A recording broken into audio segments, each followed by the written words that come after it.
All right, good morning, everyone. I hope you guys are having a wonderful morning thus far, and I hope it gets even better as the day goes on. But to to start off today, we're going to sing two songs, starting with hymn 347, Gather the Spirit, followed by I Am Love.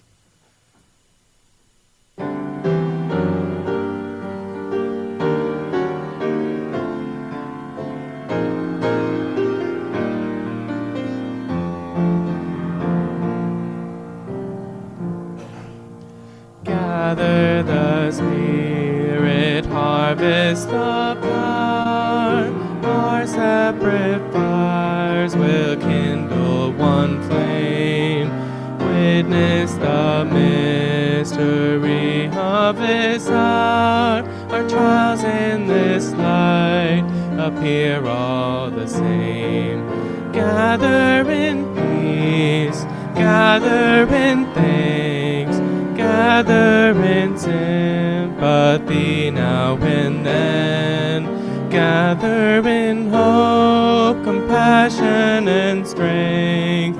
Gather to celebrate once again. Gather the spirit of heart and mind, seeds for the sowing. In store, nurtured in love and conscious refined, the chorus of life united once more. Gather in peace, gather in thanks, gather in sympathy now and then. Gather in love, compassion, and strength. Gather to serve once again. Gather the Spirit growing in all, drawn by the moon and fed by the sun. Winter to spring and summer to fall, the chorus of life resounding as one. Gather in peace, gather in thanks, gather in sympathy now and then. Gather in hope, compassion, and strength. Gather to celebrate once again.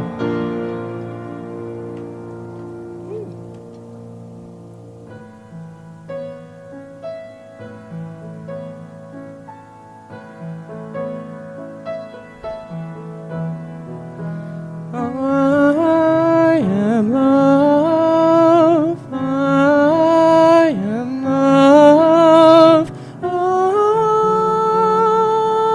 am love.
morning. Happy Mother's Day to all of you moms. Moms of two-legged and four-legged creatures, and any other legged creatures beyond that. Welcome to UUCC. My name is Pat Fuhr, and I'm very happy to be your lay leader today. Welcome to everyone in the sanctuary, those of us joining via Zoom or YouTube. And a special welcome to any visitors we have this morning. If you're curious about our UU faith, we encourage your questions. And we have literature in the lobby as well as in our community room. And we invite you to stick around after service for coffee and conversation. And if you're joining us remotely, we encourage you to attend the Zoom coffee hour following the service. A couple of housekeeping issues. Images of the congregation will be shared on social media. So if you don't wish to be seen on social media, there's seats available at the back of the sanctuary. And please refrain from talking while we were live, as the house microphones may pick up your conversation, broadcasting it to the wider community. And switching your cell phones to airplane mode or turning them off will avoid streaming disruptions. The Little Brick Church on Shaver Road in Portage with the rainbow flag and the Black Lives Matter banner is our home. We sit on the ancestral lands of the Peoria and the Potawatomi peoples. So each Sunday we say these words, that we sit on the ancestral lands, but what exactly does that mean? So I did a little research. The Potawatomi people migrated from north of Lake Huron and Superior to the shores of the Michigami, and I'm sure I'm not pronouncing that right, or the Great Lake.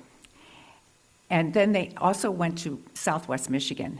Now, the Peoria tribe seemed to be based around Lake Macatawa. The 1833 Treaty of Chicago established the conditions for the removal of the Potawatomi from the Great Lakes area. And when Michigan became a state in 1837, there was more pressure put on Michigan to move the Potawatomi people west. And the forced move west was analogous to the Cherokees' Trail of Tears. Now, there's a small group of Neshnabak Potawatomis, and Leopold Pokagon was one of the leaders. That particular tribe earned the right to remain in their homeland, in part because they demonstrated a strong attachment to Catholicism. So the descendants of this small group, who constitute the Pokagon band of Potawatomi Indians.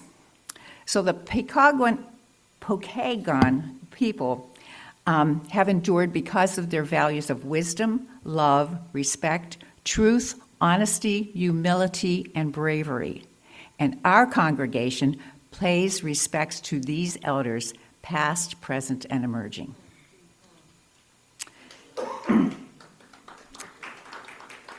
So we believe that love is love, and it is our responsibility to dismantle white supremacy and build a beloved community that benefits us all.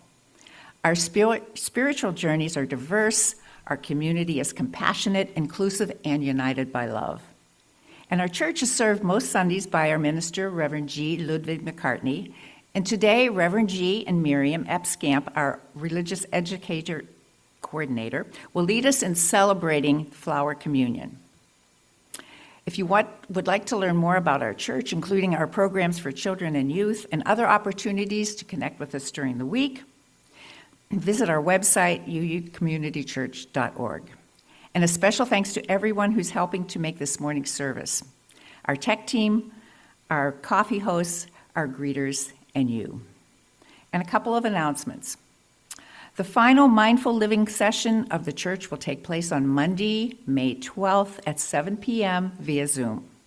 All are welcome to join Eric Nelson for an hour of mindfulness practice and discussion. And I think we need to give Eric a round of applause for everything that he does for the church.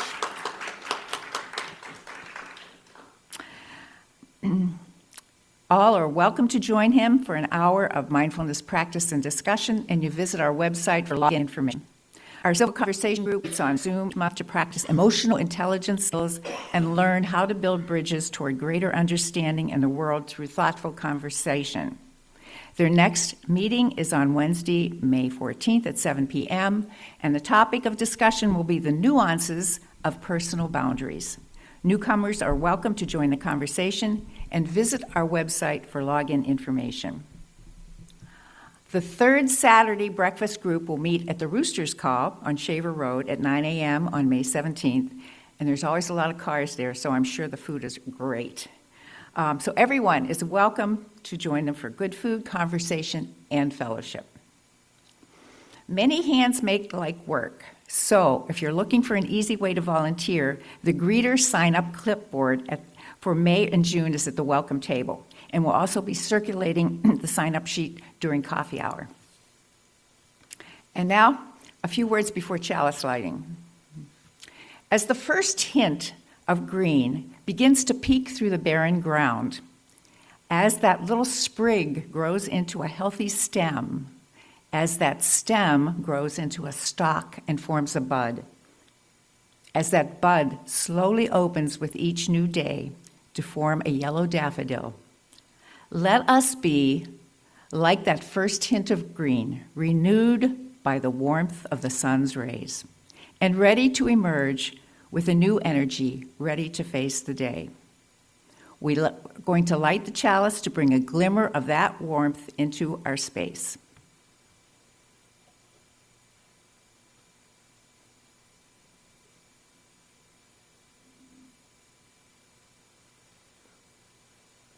In the light of truth and the warmth of love, we gather to seek, to sustain, and to share.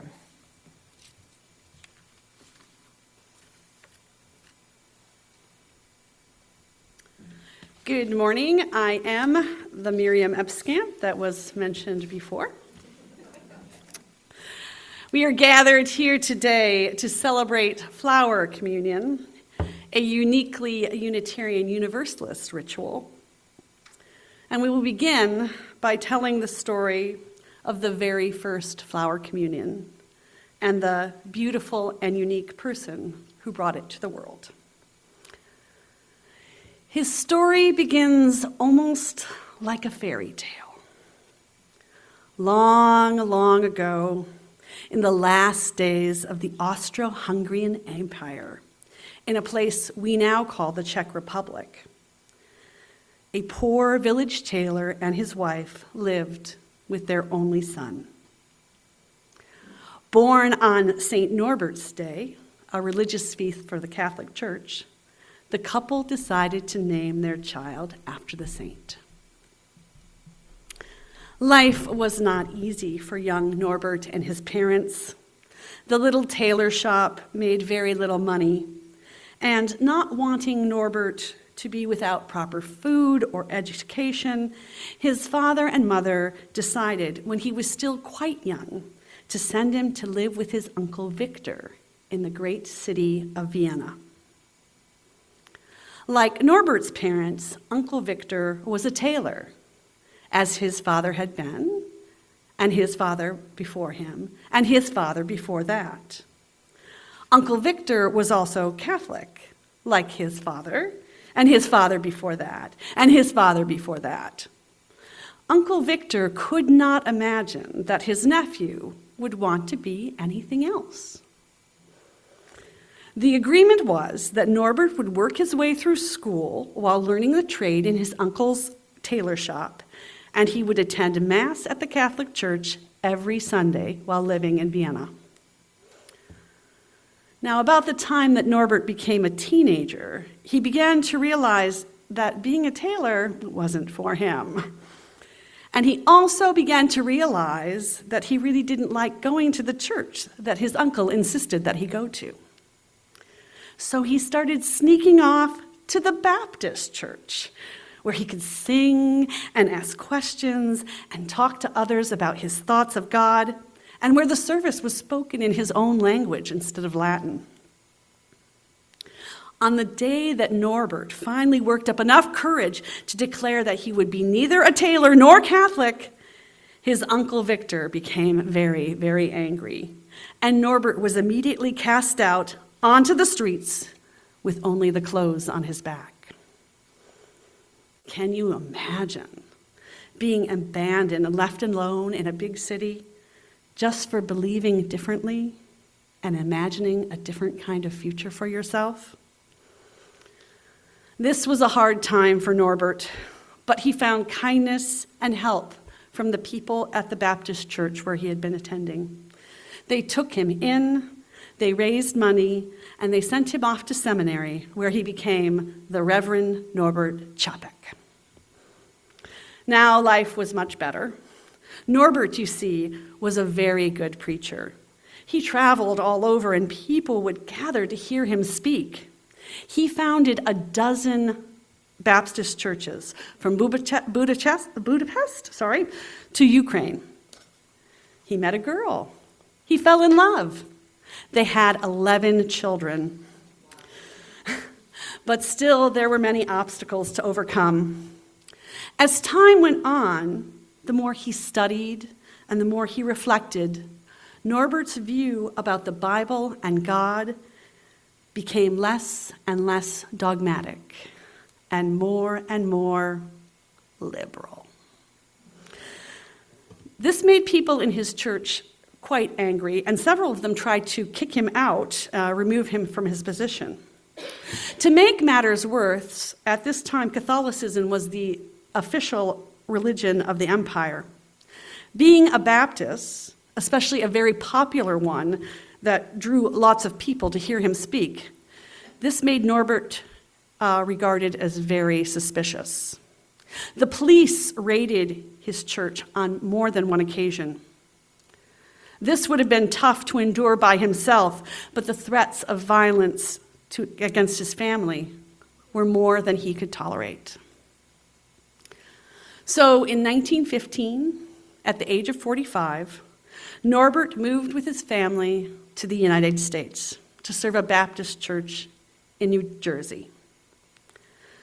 But just as he no longer had to worry about the threats from without, Norbert began to have more doubts from within. He began to question the beliefs of the Baptist church. Shortly after, he wrote in his diary, "I cannot be a Baptist anymore, even in compromise. The fire of new desires and new worlds is burning inside me."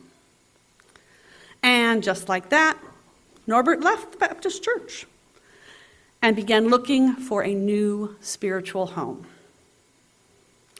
So each Sunday, his family would try a different church.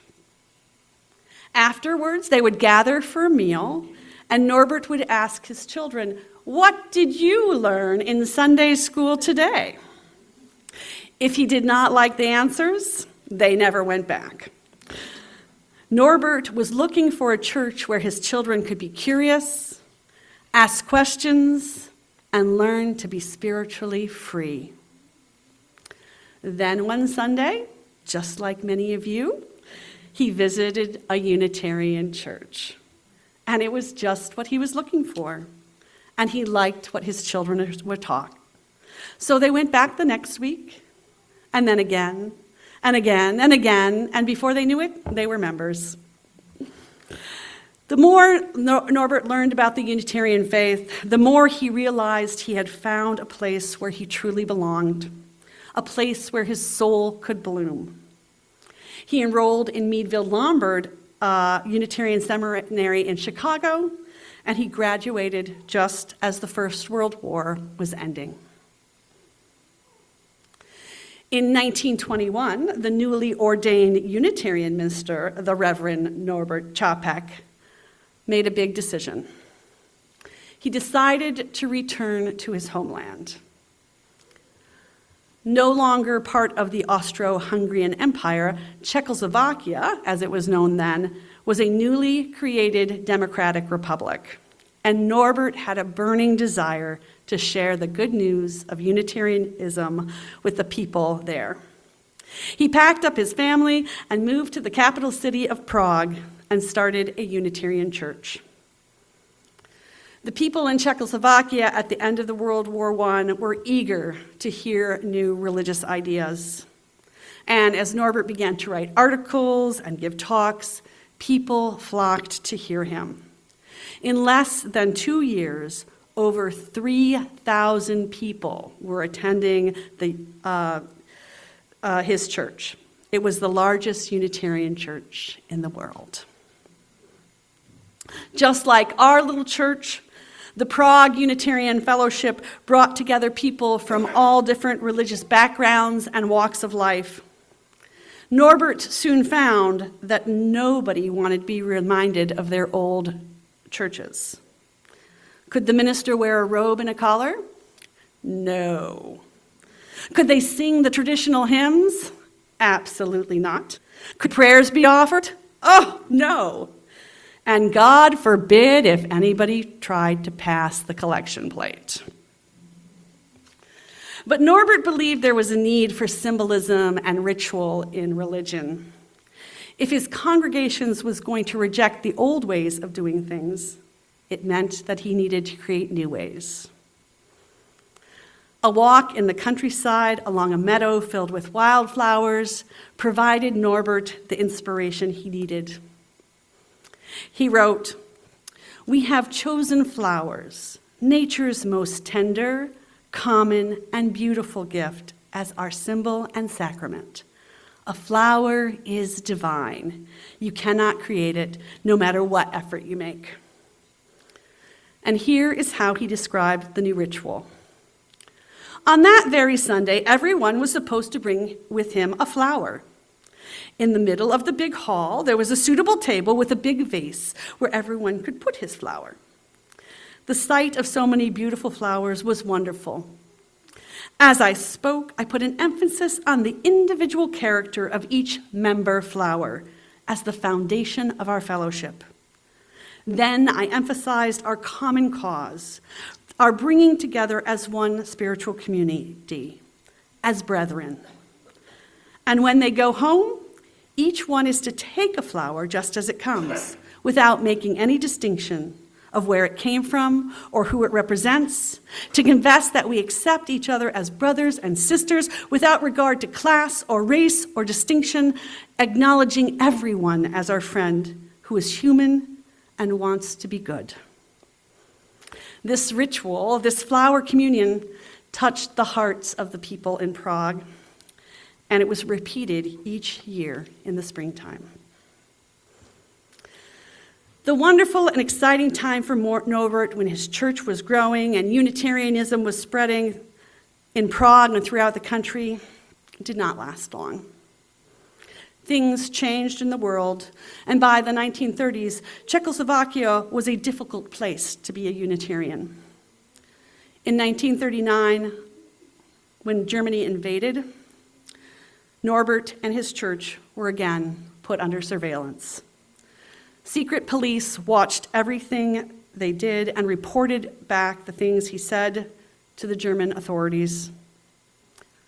Norbert's message of diversity and equity and inclusion did not resonate with the Nazis. In 1941, Norbert and his daughter were arrested for the crime of listening to a foreign radio broadcast. That is right. Seeking truth from a source not approved by the government was a crime. Zora was eventually released, but a year later, Norbert was killed by the Nazis in a place called Dachau. His story did not have a fairy tale ending. Or did it? In some ways, Norbert lives on. Here we are 100 years later, celebrating his flower communion each year, pretty much the way he envisioned it, and sometimes even using the very words that he wrote. The tiny seed of an idea that he released into the world, the idea that we can create our own rituals that celebrate our strength as individuals and our diverse community, that seed has taken root here, and it continues to bloom. So now, as Norbert Čapek asked his people to bring a flower and celebrate beauty, so shall we. I invite you to bring your flowers and place them in the communal vases, and maybe some of our ushers can grab some of the overflow flowers so our vase is full.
Good morning and welcome.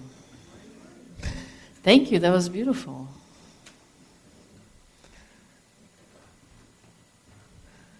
I do always feel very inadequate following Miriam. So we'll see what's going to happen here. And welcome to you here in the sanctuary. Welcome to you there on the holy interwebs in Zoomlandia. We're happy that you're with us today. So it's Flower Communion, and now look at all these flowers. There's a lot of diversity here. They seem to be getting along just fine. So they seem to be pretty inclusive. And well, they're not fighting each other for water, so there's some equity there too. But I think there is a problem with DEI. And I think it's we get stuck at the very first letter, diversity. And then we think we need to diversify. It works for a portfolio, right, they say. So we think that we should diversify our communities. And then we find ways to bring in people of diverse backgrounds only to see them leave. Why do they leave? Because we don't focus, we get stuck on the D and don't focus too much enough on the E and the I, the inclusivity, and on the equity. And so then the diversity can't take a hold in the soil, the ground that we create. So I'm going to also take you back, way back. The 1932 Olympics were held in Los Angeles. And there was an issue. Well, racism was rampant in this country. And nations around the world, in the spirit of equity, in the spirit of fairness, Olympic is all about fairness. They wanted to boycott the 1932 Olympics. Also, there was an incident in Alabama on a train, and 9 boys, black boys, ended up unjustly accused. And so nations around the world demanded that these boys be freed, or else. So there were issues with the 1932 Olympics. But then, the 1936 Olympics were held in where? In Munich, Germany. Oh boy, how about issues there? By then, Herr Hitler had become the chancellor, and right away, he began discrimination against the Jews. Jews couldn't own businesses, couldn't go to public pools, couldn't go to theaters, couldn't socialize with the Germans, with the Aryans, even had to go shopping at different hours. There were the Jew hours when they could go shopping for groceries and whatnot. So discrimination had already begun in earnest, and now the 1936 Olympics are coming on. And here in this country, there was a strong Jewish community, and they protested. They said, no self-respecting Jew should participate in the 1936 Olympics, and furthermore, really, the countries shouldn't send their athletes to a country that is so openly discriminating against a minority. So there was an issue, right? And the one member of the IOC, Charles Hitchcock, the last name, should have written on my hand. I should have. It'll come to me. He was a graduate of Yale, and he was a sprinter. And he was very married into money. His wife's family owned the Hathaway of the Hathaway Berkshire. So they owned the Hathaway, and then they created the Berkshire, and then later they sold it to a young businessman. We all know who that is. So he comes from old money, big money. At one point he said, "I stand before you, the happiest man you have ever seen in your life. I have lived the happiest life you have ever seen in your life." So he was a sprinter.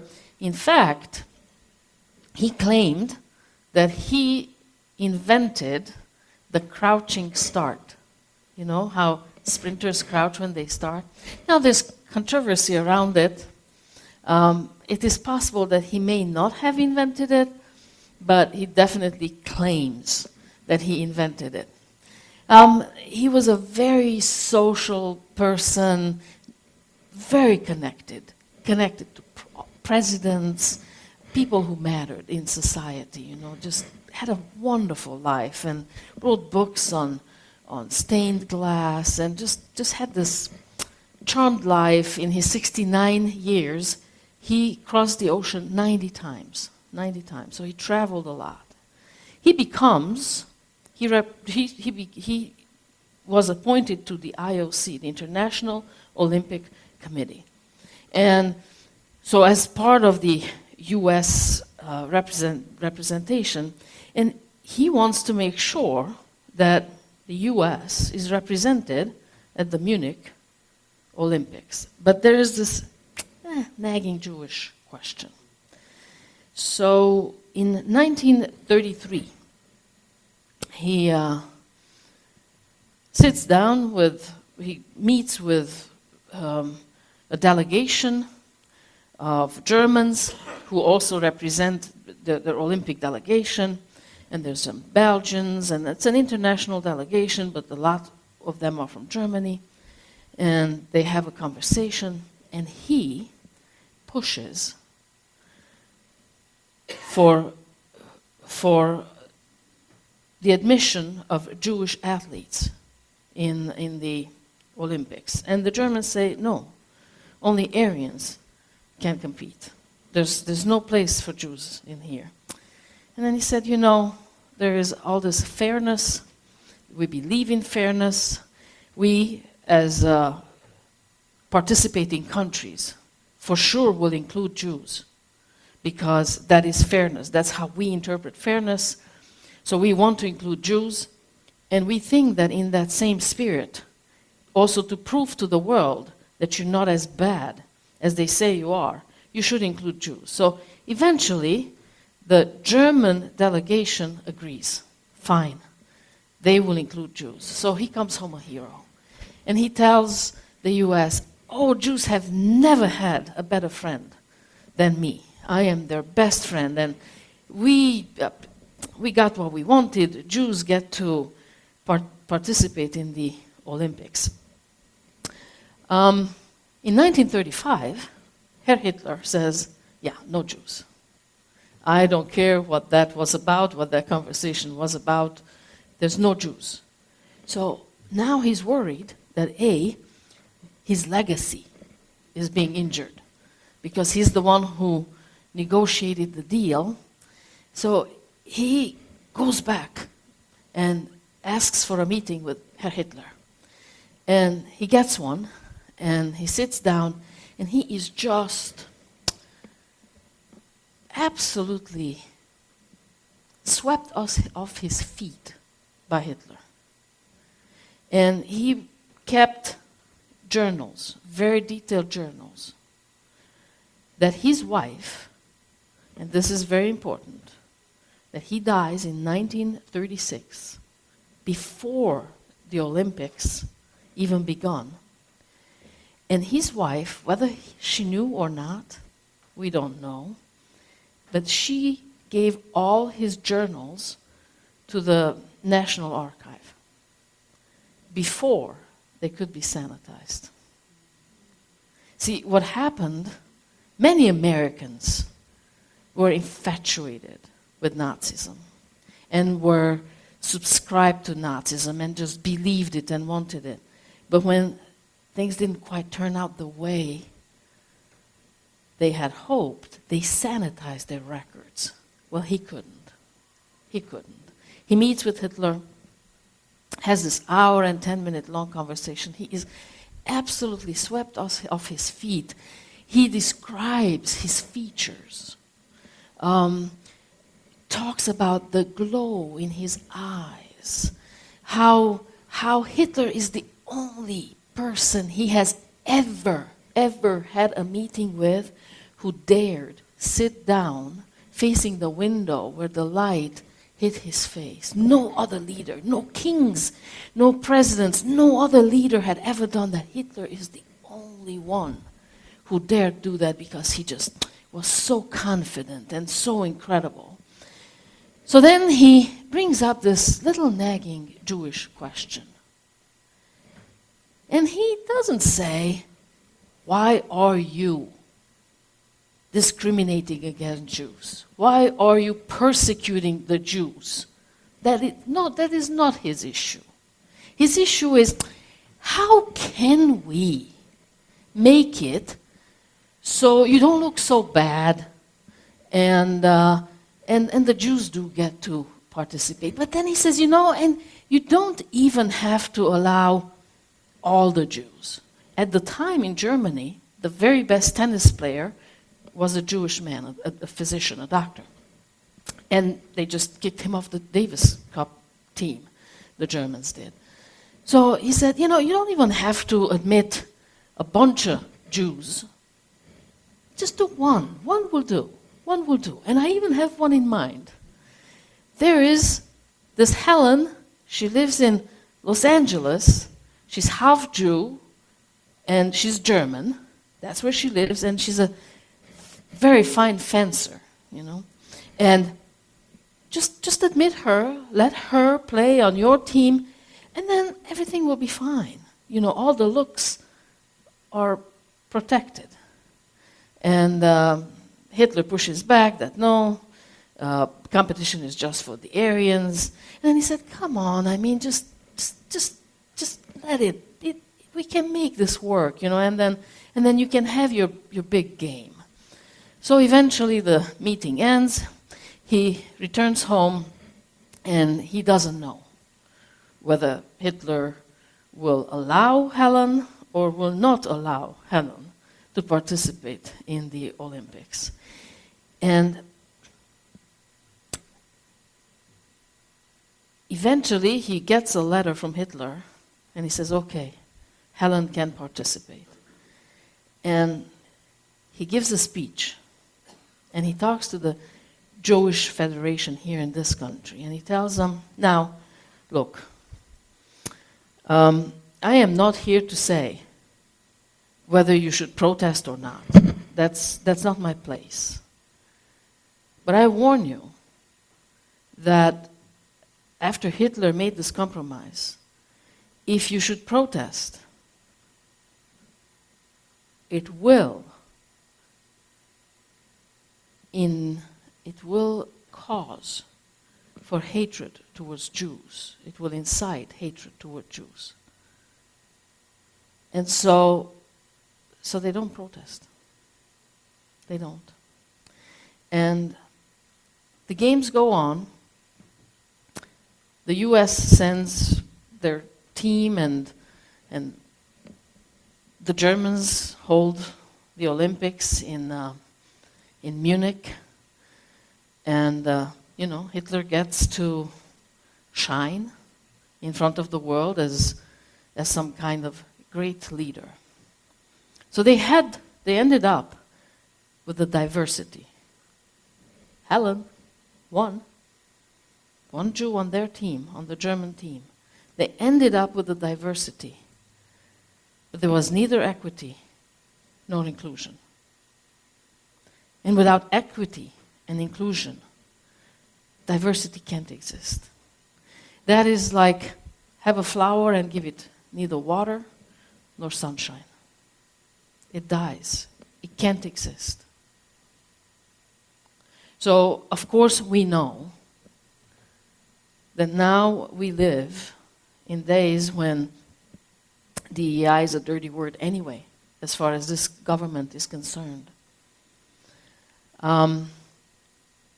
So if we believe in it, if we think that inclusion, equity, and diversity should exist among us, then we should be the first ones to live by it. Because nobody, no government can come into my heart and put that out. No government can go into your heart and kill that.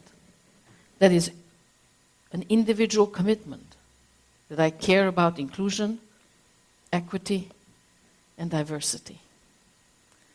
And diversity, this, and this is who we are. We're all different. We think differently. We look different. Our skin is different. We love differently. We reason differently. We like different things. So what? It's like that. This is who we are. And we all have a right to water and air and sunlight. And we cannot exist without it, nor can we exist without each other. Because alone is just so boring if that's all you would ever see, just this one. Always that one. But together, wow, what a bouquet. And that's us. That's us, this community. It's this town, it's the city, it's the state, it's the country, it's the world. So regardless of what comes down from up above, let us embrace each other. Let us just be inclusive. Nobody can dictate us otherwise. This is a choice of the heart. Let us treat each other with equity, with kindness, so diversity can take hold. So they don't just come in, but they also have, the soil is so ready here that they can stay, grow, and flourish. And so we can become, together, a community. And for that, together we say, thank you, thank you, thank you. Oh, wait. There it is. I invite you now it is our tradition that we come and we select a flower from here, one that we did not bring, because that's what it is. When we leave here, after we've been together, we leave a little bit different. We are changed. Something has changed. So the same way, please pick a flower that you did not contribute to this vase. This is the gift of community, that we impact each other. So please, come, take a flower.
very invigorating.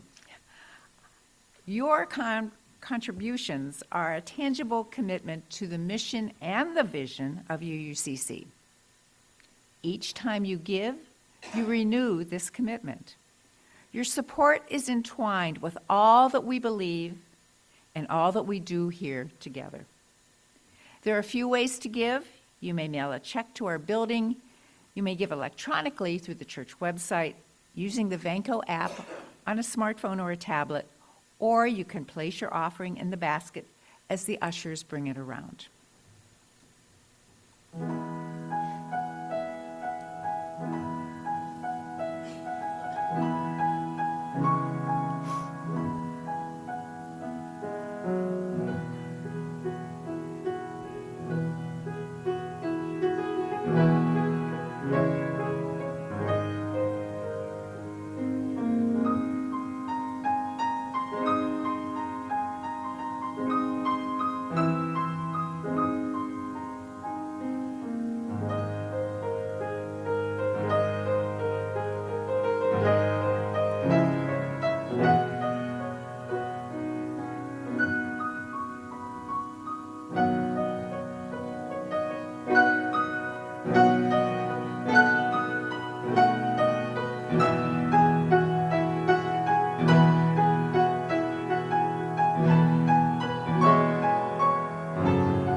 And now we extinguish the chalice.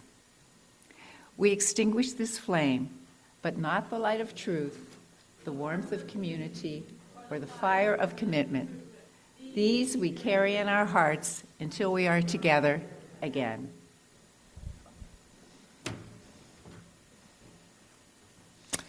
Let us embrace one another, and let us love one another, not because we are so much alike, but because we are so different. And so it is.